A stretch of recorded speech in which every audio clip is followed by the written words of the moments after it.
আলহামদুলিল্লাহি রাব্বিল আলামিন ওয়াসসালাতু ওয়াসসালামু আলা রাসূলিহিল কারীম ওয়া আলা আলিহি ওয়া আসহাবিহি আজমাইন আম্মা বা'দ। আজকে আমরা খুবই গুরুত্বপূর্ণ একটা পড়া শিখব।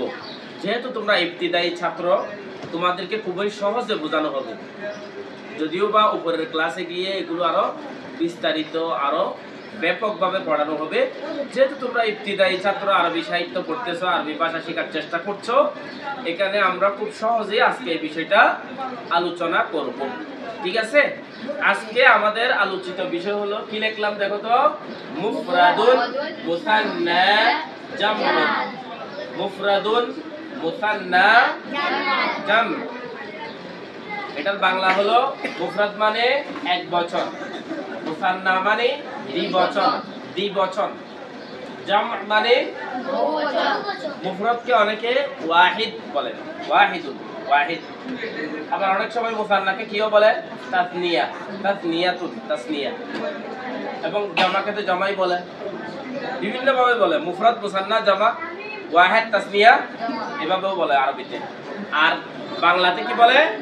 এক বচন, দ্বিবচন, বহুবচন। এক বচন মানে জিনিস কয়টা? দ্বিবচন মানে জিনিস কয়টা?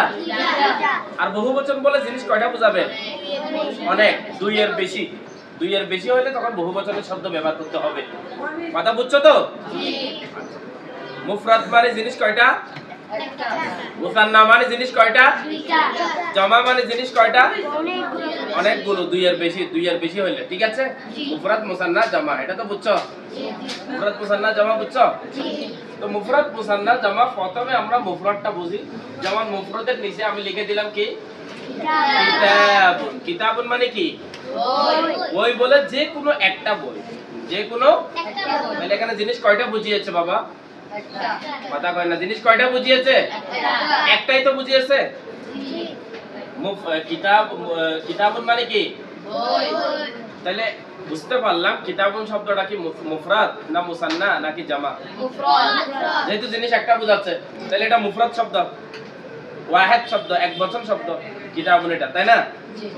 এখন আমরা তাসনিয়ার আলোচনায় আসতেছি। তাসনিয়ার আলোচনা, দ্বিবচনের আলোচনা। দ্বিবচন বানানো হয় এক বচন থেকে, মুসান্না বানানো হবে মুফরাদ থেকে, তাসনিয়া বানানো হবে কোথা থেকে? ওয়াহিদ থেকে। কথা বুঝছো?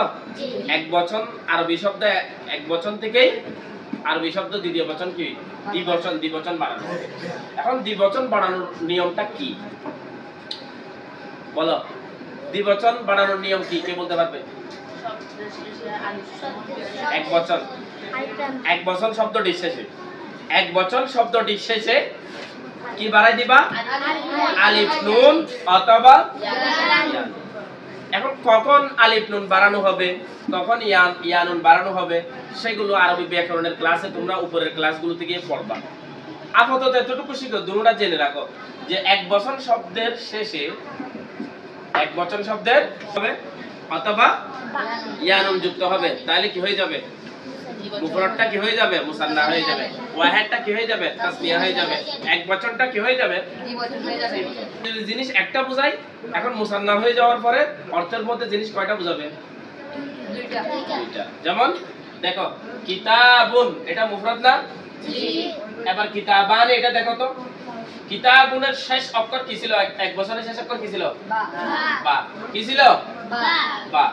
আর দ্বিবচনে দেখো তো, বার পরে কি যুক্ত করলাম? বার পরে আলিফ নুন।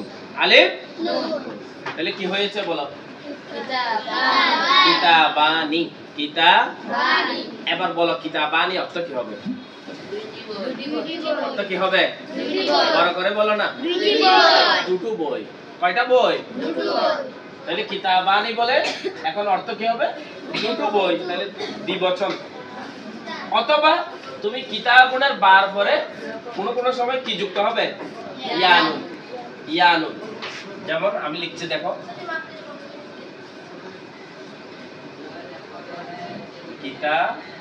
কিতাবাইনি। কিতাবুন এক বছরের শেষ অক্ষর কি? বা। এখানে বার পরে কি যুক্ত হলো? ইয়া নুন। তাহলে দ্বিবচন বানানোর নিয়মটা কি বুঝতে পারছো? এক বচন শব্দটির শেষে হয়তোবা আলিফ নুন বৃদ্ধি হবে অথবা ইয়া নুন বৃদ্ধি হবে, তাহলে এক বচন শব্দটা কি হয়ে যাবে? দ্বিবচন শব্দ হয়ে যাবে, তাই না? আগে জিনিস একটা বুঝাইলে এখন কয়টা বুঝাবে? দুইটা বুঝাবে, দুটো বুঝাবে, ঠিক আছে? আগে ওয়াহিদ ছিল, এখন কি হয়ে যাবে? তাসনিয়া। আগে মুফরাদ ছিল, এখন কি হয়ে যাবে? মুসান্না। কথা বুঝছো তো? কিভাবে আরেকটা আরবি শব্দ দিয়ে আমরা প্র্যাকটিস করি, যেমন কলামুন। কলামুন, কলামুন মানে কি? কলম। এখানে কয়টা কলম বুঝিয়েছে? যে কোনো একটা কলম বুঝিয়েছে, যে কোনো একটা। যেহেতু এটা নাকিরা শব্দ, এর জন্য বলছে যে কোনো একটা। আচ্ছা, কলামুনের শেষে আলিফ নুন বৃদ্ধি করে মুসান্না বানাও, বলো কি হবে? কলা মানি। কলা কলা মানি অর্থ কি হবে বলো? দুটো কলম। কলা মানি অর্থ কি হবে? দুটো কলম। মুসান্না হয়ে গেছে না? অথবা ইয়ানুন বাড়িয়ে বানাও, ইয়ানুন যুক্ত কলা মাইনি। কলা মানি অথবা কি হবে? তো ইয়ানুন যুক্ত করলে কি হবে? কলা মাইনি। কখন ইয়ানুন যুক্ত হবে, কখন আলিফ নুন যুক্ত হবে, সেটা উপরে ক্লাসে পড়া, ঠিক আছে? এটা উপরে গিয়ে পড়ো, আপাতত এতটুকু শিখো। একইভাবে তোমরা আরেকটা শব্দ দিয়ে মুফরাদ থেকে মুসান্না বানাও, কমিসুন। বড় করে বলো, কমিসুন অর্থ কি? জামা। যে কোনো একটা জামা, তাহলে একটা বুঝাইছে এখানে, তাহলে এটা মুফরাদ শব্দ, এক বচন শব্দ। মুসান্না বানাও, দ্বিবচন বানাও, বানাই দেখাও। আলিফ নুন অথবা আলিফ নুন যুক্ত করে বানাও। কথা কমি সনি, সতের পরে না শেষ অক্ষর সৎ মুফরাদের, তারপরে আলিফ নুন যুক্ত করো, কমি সনি। কমি সনি অর্থ কি হবে এখন? দুটো জামা, মুসান্না, দ্বিবচন, তাসনিয়া। কথা বুঝছো তো? জি। অথবা ইয়া নুন যুক্ত করে দেখাও, কমি সয়নি। কমি সয়নি। কমি সয়নি অর্থ কি? দুটো জামা, ঠিক আছে? জি। তাহলে মুসান্না শব্দ বুঝছো তো? জি। এগুলো মুজাক্কার শব্দ দিয়ে আমরা বানাইছি, এখন মুআন্নাস শব্দ দিয়ে বানাও। যেমন সাব্বুরাতুন। সাব্বুরাতুন মানে কি? বুট। যে কোনো একটা বুট, যে কোনো একটা বুট, তাহলে এটা মুফরাদ শব্দ। এখন সাব্বুরাতুনের শেষ অক্ষর কি? গুলতা, তাহলে তারপরে আলিফ নুন যুক্ত করলে মুসান্না হয়ে যাবে সাব্বুরাতুন শব্দটার মধ্যে। যুক্ত করে দেখাও, সাব্বুরাতুন মানে একটা বুট, যে কোনো একটা বুট। আর সাব্বুরাতানি মানে কি হবে? তাহলে দুটো বুট, মুসান্না হয়ে গেছে। অথবা ইয়া নুন যুক্ত করে মুসান্না বানাও। একইভাবে আরেকটা মুআন্নাস শব্দের মধ্যে বানাও না, যেমন নাফিজাতুন, জানালা। যে কোনো একটা জানালা, এটাকে মুসান্না বানাও, আলিফ নুন যুক্ত করে। নাফিজা, তারপরে আলিফ নুন, নাফিজাতানি, দুটো জানালা হয়ে গেছে অর্থ। হ্যাঁ, এখন অথবা ইয়া নুন যুক্ত করো, নাফিজাতাইনি, দুটো জানালা, তাই না? একইভাবে মিরওয়াহাতুন। মিরওয়াহাতুন মানে কি? এখান থেকে মুসান্না বানাও, মিরওয়াহাতানি অথবা তাওবিলাতুন মানে কি? তাওবিলাতুনের মুসান্না বানাও, তাওবিলাতানি অথবা তাওবিলাতাইনি। কথা বুঝছো? জি। মুফরাদ মুসান্না দুটো বুঝছো? জি। এক বচন দ্বিবচন বুঝছো? জি। এক বচন শব্দ থেকে জিনিস কয়টা উদ্দেশ্য হয়? একটা। আর দ্বিবচন বলে জিনিস কয়টা উদ্দেশ্য? দুটো। যেমন কিতাবুন অর্থ কি? বই। এখানে কয়টা বই উদ্দেশ্য? একটা। যে কোনো একটা, যে কোনো একটা। আর কিতাবানি অথবা কিতাবাইনি মুসান্না, এখন অর্থ কি হবে? দুটো বই। মুফরাদ মুসান্না দুটো বুঝছো? জি। এবার তৃতীয়টা কুতুবুন। তৃতীয়টা হলো জামা। মুফরাদ মুসান্না জামা। জামা কাকে বলে বলছিলাম? বহুবচন। জামা মানে বহুবচন, ঠিক আছে? জিনিস কয়টা বোঝায় বহুবচন থেকে? দুইটার বেশি, অনেকগুলো, ঠিক আছে? তো বহুবচন অনেক ধরনের আছে, এইগুলো এখন তোমরা পড়বা না, আর উপরের ক্লাসে গিয়ে পড়বা, ঠিক আছে? অনেক ধরনের বহুবচন আছে কিন্তু, ঠিক আছে? এগুলো উপরের ক্লাসে। আপাতত জাস্ট বহুবচন কাকে বলে এটা শিখো। জিনিস দুইটার বেশি বোঝাইলে এটা কি শব্দ? বহুবচন শব্দ, তাই না? হ্যাঁ, তো বহুবচন কেমনে বানাই? এটা ডাইরেক্ট স্পষ্ট, মানে একক কোনো নিয়ম নাই, বেশ কিছু ওজন আছে। আফউলুন, আফআলুন, আফইলাতুন, ফি'লাতুন, ফুউলুন, মানে তিন অক্ষর বিশিষ্ট যেগুলো আরবি শব্দ আছে, যেমন এরকম চার অক্ষর বিশিষ্ট শব্দ আছে, পাঁচ অক্ষর বিশিষ্ট শব্দ আছে। এক এক ধরনের আরবি শব্দের বহুবচন এক এক রকম হয়।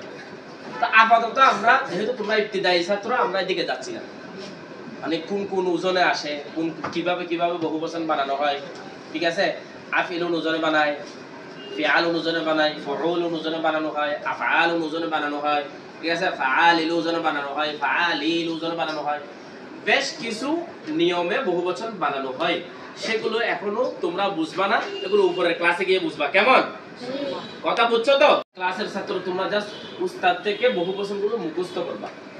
আমি অনেকগুলো বহুবচন তোমাদেরকে মুখস্থ করিয়ে দিয়েছি, মনে আছে? যেমন কিতাবুন, কিতাবুনের বহুবচন কি? তো কিতাবুন মানে বই হলে কুতুবুন মানে কি?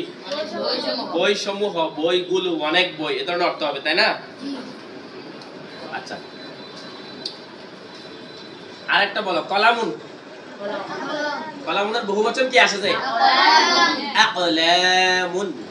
অক্ষ করে বললে আকলাম, ঠিক আছে? তো আকলাম মানে কি হবে? কলামুন মানে কলম, আকলাম মানে কি হবে? কলম সমূহ, কলমগুলো, অনেক কলম, মানে দুইটার বেশি কলম বোঝাচ্ছে, তাই না? এক বচন, দ্বিবচন, বহুবচন। কথা বুঝছো? এক বচন, দ্বিবচন, বহুবচনের আলোচনা পুরোটা বুঝছো? বাংলা থেকে বুঝছো? আরবি থেকে বুঝছো? আচ্ছা, ঠিক আছে, তাহলে আজকের পড়াটা আমরা এখানে সমাপ্ত করছি। ওয়া আখিরু দাওয়ানা আলহামদুলিল্লাহি রাব্বিল আলামিন।